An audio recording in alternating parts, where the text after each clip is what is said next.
Assalamualaikum warahmatullahi wabarakatuh. Kami dari kelompok 3 PDB 04 akan menjelaskan tentang proyek kami berjudul pengembangan desain prototipe aplikasi eFlash untuk optimalisasi penggunaan bus flash. Sebelumnya perkenalkan, saya Abdullah Hitamimi dengan NIM 175241019 dari Visip. Sebelumnya perkenalkan, nama saya Muhammad Naufal Afif dari Vokasi dengan NIM 431241005. Saya Tias Putra Waskita dari Fakultas Ekonomi dan Bisnis dengan NIM 143241219. Saya Hirzi Aska Maulana dari Fakultas Kedokteran dengan NIM 111241123. Saya Muhammad Akmal Bayu Insani dari Fakultas Kedokteran Hewan dengan NIM 161241090. Perkenalkan, nama saya Inggris Safatana dengan NIM 165241005 dari Fakultas Teknologi Maju dan Multidisiplin. Perkenalkan, nama saya Adam Fabian Deka dari Fakultas Ilmu Budaya dengan NIM 124241032. Terima kasih. Oke, sebelumnya kami mengucapkan banyak terima kasih kepada seluruh dosen pembimbing yang telah membantu kami dalam berjalannya proyek ini. Bagaimana keseruannya? Simak berikut ini. Oke, sekarang kita sudah ada di dalam bus flash nih sama teman-teman. Nah, hari ini kita akan membahas tentang proyek kami yang berjudul aplikasi eFlash. Oke, silakan. Oke, jadi latar belakang masalahnya adalah bus flash merupakan transportasi utama bagi mahasiswa UNER ya, yang melayani rute dalam kampus dan sekitarnya. Namun dalam operasionalnya, bus flash kerap menghadapi kendala yang mempengaruhi aksesibilitas dan efisiensi waktu bagi mahasiswa, seperti kurangnya informasi mengenai jadwal dan lokasi bus secara real time. Jalan dengan perkembangan teknologi dan tuntutan mobilitas yang semakin cepat, UNER perlu mengembangkan sistem operasional bus flash yang lebih modern dan responsif.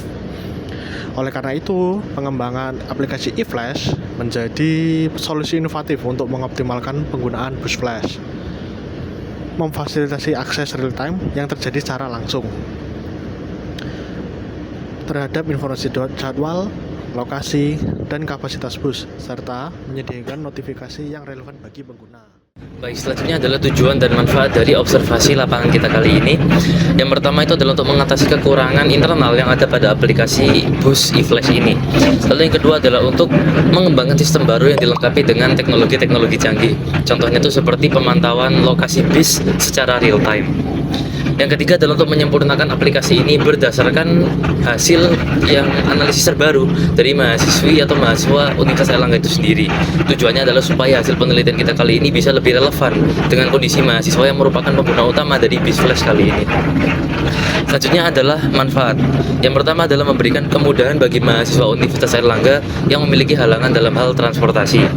Yang kedua adalah untuk mempermudah mobilisasi mahasiswa UNER yang sering berpindah-pindah dari satu kampus ke kampus lainnya. Dan yang ketiga, manfaatnya adalah bisa mengurangi kemacetan lalu lintas karena penggunaan kendaraan bermotor yang turun. Padahal seperti yang kita ketahui, kemacetan merupakan salah satu penyebab utama mahasiswa UNER itu terlambat ke kampus. Selanjutnya saya akan menjelaskan tinjauan pustaka yang kami gunakan dalam proyek PDB kami ini.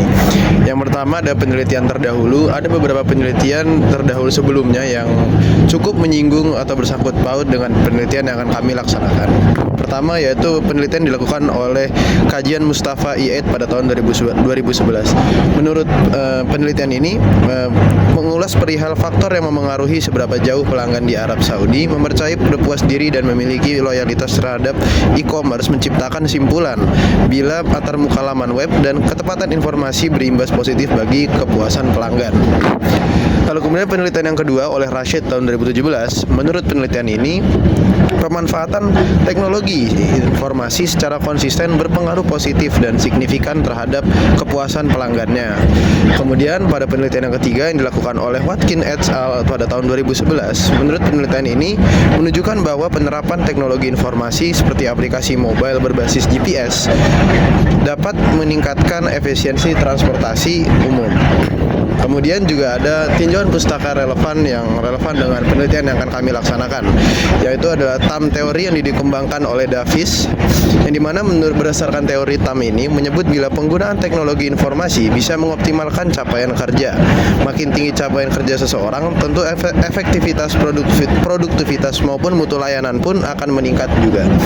Dan menurut penelitian ini, teknologi GPS dan aplikasi real time telah digunakan dalam transportasi umum di berbagai kota besar.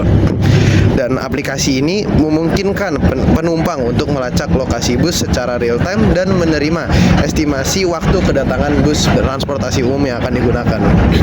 Adapun pustaka terpilih yang kami gunakan yang mendukung pengembangan aplikasi kami, yaitu adalah karya Wright dan Hook tahun 2007 mengenai sistem transportasi berbasis teknologi, serta penelitian oleh Ferris et al. Pada tahun 2010 tentang aplikasi monitoring transportasi umum berbasis real time. Sekian. Oke, selanjutnya kita akan membahas mengenai metode penelitian, yang dimana kita akan menggunakan metode penelitian yaitu kualitatif. Ada beberapa langkah yang kita gunakan, yaitu langkah yang pertama ada observasi lapangan. Tentunya untuk membahas suatu penelitian kita harus menentukan suatu daerah atau lapangan yang kita gunakan untuk penelitian itu sendiri. Kemudian yang kedua ada wawancara terstruktur, jadi kita akan mewawancarai beberapa orang yang kita kenal mungkin. Kemudian yang ketiga ada focus group discussion atau FGD, yang dimana untuk penelitian kita ini tentunya berhubungan dengan salah satu FGD. Kemudian ada analisis data yang terakhir, jadi setelah kita melakukan penelitian, data yang kita dapatkan akan dianalisis.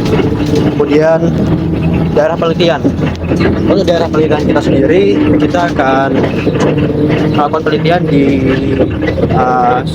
lingkungan kampus Universitas Airlangga, terutama pada rute-rute yang dilayani bus Uniflash.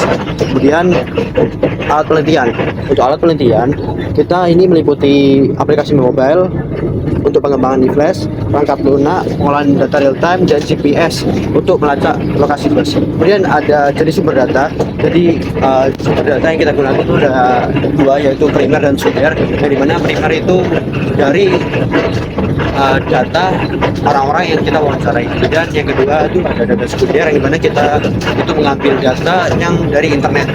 Kemudian yang terakhir analisis dan pembahasan data yang diperoleh tadi itu akan dianalisis dan kita bahas menjadi sebuah rangkuman. Rencana penelitian. Jadi rencana penelitian dari kelompok kami direncanakan kegiatan pertama yaitu persiapan penelitian berupa proposal, izin dan koordinasi kira-kira selama 29 hari. Sekiranya dilaksanakan dari tanggal 7 Oktober sampai 5 November 2024. Kemudian yang kedua yaitu observasi lapangan. Sekiranya akan kami laksanakan tanggal 6 sampai 14 November. Sekiranya selama 8 hari. Yang ketiga adalah wawancara terstruktur. Wawancara terstruktur ini sekiranya akan kami laksanakan dari tanggal 18 November sampai 5 Desember 2024 selama 17 hari. Yang keempat adalah fokus discussion group, yaitu kami akan berdiskusi dengan beberapa staf Universitas Airlangga, beberapa mahasiswa dan juga sopir bus Iflash Air Uner. Sekiranya akan kami laksanakan pada tanggal 25 November selama sehari saja. Yang kelima adalah pengolahan data dan analisis tematik. Ya ini adalah proses bagaimana kita mengumpulkan data-data dari observasi lapangan, wawancara, dan FGDs. Kemudian akan kita analisis dan kita olah data tersebut supaya menjadi sebuah tulisan yang baik dan benar. Ini akan kami laksanakan tanggal 9 sampai 15 Desember 2024 selama 6 hari. Yang keenam adalah penyusunan laporan dan rekomendasi. Ini adalah tindak lanjut dari pengolahan data. Jadi data yang sudah kita olah dan analisis kemudian kita susun menjadi laporan yang sistematis dan berurutan. Nah, sekiranya akan kami laksanakan tanggal 16 sampai 22 Desember tahun 2024 selama 6 hari. Yang ketujuh adalah presentasi hasil penelitian sesuai jadwal presentasi. Jadi di sini presentasinya mungkin di akhir semester ini. Seperti itu. Yang ke poin kedua yaitu lokasi penelitian. Jadi lokasi penelitian ini ada lokasi yang pertama itu observasi lapangan. Jadi observasi lapangan ini ada 3, yaitu halte kampus A Universitas Airlangga, halte kampus B Universitas Airlangga, dan halte kampus C Universitas Airlangga. Yang kedua adalah lokasi wawancara. Lokasi wawancara akan kami lakukan di beberapa fakultas yang ada di Universitas Airlangga. Yang ketiga adalah lokasi FGDs. Lokasi FGDs adalah ruang rapat di dalam kampus maupun secara daring melalui Zoom meeting dan lain sebagainya. Yang poin ketiga akan kami sampaikan yaitu uraian biaya. Uraian biaya yaitu yang pertama konsumsi untuk sejumlah 7 orang yaitu dengan harga persatuannya 20.000. Jadi perkiraan untuk konsumsi kami menyiapkan 140.000. Yang kedua adalah biaya transportasi lapangan. Biaya transportasi lapangan ini sekiranya sebesar 50.000. Poin ketiga adalah wawancara untuk sekitar 10 orang dengan honor per orangnya yaitu 10.000.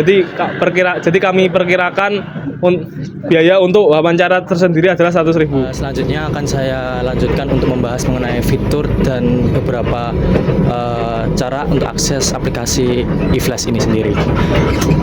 Sebelumnya perkenalkan, nama saya Muhammad Noval Afif dengan NIM 4312410005. Nah, di sini yang pertama ada 5 fitur yang akan saya jelaskan, yaitu fitur yang pertama adalah jadwal bus secara real time. Di sini jadwal bus secara real time itu kita memberikan akses secara real time mengenai jadwal bus dari bus flash ini sendiri. Nah, dari sini kita akan memberikan jadwal keberangkatan dan kedatangan dari bus secara langsung di Maps. Selanjutnya adalah fitur peta lokasi dari bus.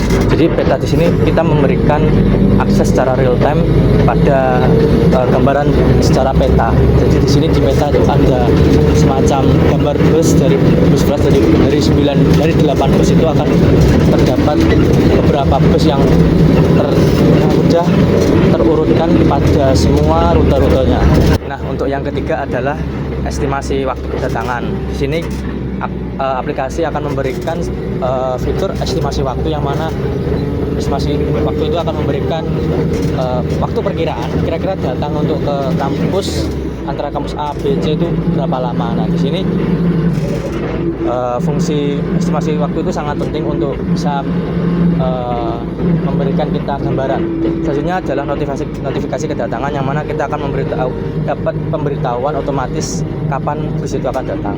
Selanjutnya adalah informasi kapasitas. Nah, ini penting untuk kita mengetahui seberapa banyak kapasitas yang tersedia yang masih kosong dari bus flash itu sendiri. Nah, di sini cara kerjanya. Yang pertama adalah pengguna itu membuka aplikasi eFlash dan memilih rute yang diinginkan. Lalu kedua adalah aplikasi menampilkan informasi terkait jadwal, lokasi real time, dan estimasi waktu kedatangan di bus rute tersebut. Yang ketiga adalah pengguna dapat mengaktifkan notifikasi untuk mendapatkan pemberitahuan saat bus mendekati halte mereka. Lalu yang keempat adalah informasi kapasitas bus tersedia sehingga pengguna dapat merencanakan waktu perjalanan mereka dengan lebih baik. Nah, di sini ada beberapa kelebihan dari kendala teknis yang kami hadapi selama melakukan kegiatan project eFlash ini. Yang pertama adalah kelebihannya, yaitu pengguna itu dapat melihat posisi bus secara real time sehingga mengurangi ketidakpastian waktu tunggu. Lalu yang kedua adalah aplikasi akan menyediakan informasi kapasitas bus, itu akan mengurangi kepadatan penumpang. Lalu yang ketiga adalah integrasi notifikasi memberikan kenyamanan, yang mana akan memberikan kenyamanan pada pengguna dengan peringatan kedatangan bus. Nah, di sini ada dua kendala yang kami hadapi, yaitu kendala pertama masalah jaringan. Nah, di sini kita akan tetap harus terhubung dengan internet, yang mana di sini terkendala bahwa jika ada salah satu pengguna yang memang tidak memiliki akses internet, itu akan sulit untuk mengakses aplikasi eFlash ini. Lalu yang kedua adalah pengembangan dan pemeliharaan sistem. Nah, di sini juga untuk yang namanya software aplikasi itu pasti butuh maintenance, dan di sini kita masih terkendala dari itu. Maka kita di sini membuat proposal untuk kita ajukan ke pihak owner secara langsung. Sekian dari penjelasan saya. Terima kasih. Oke, sekian dari kelompok kami. Kami memohon maaf jika banyak terjadi kesalahan baik pada perekaman maupun kata-kata yang kami ucapkan.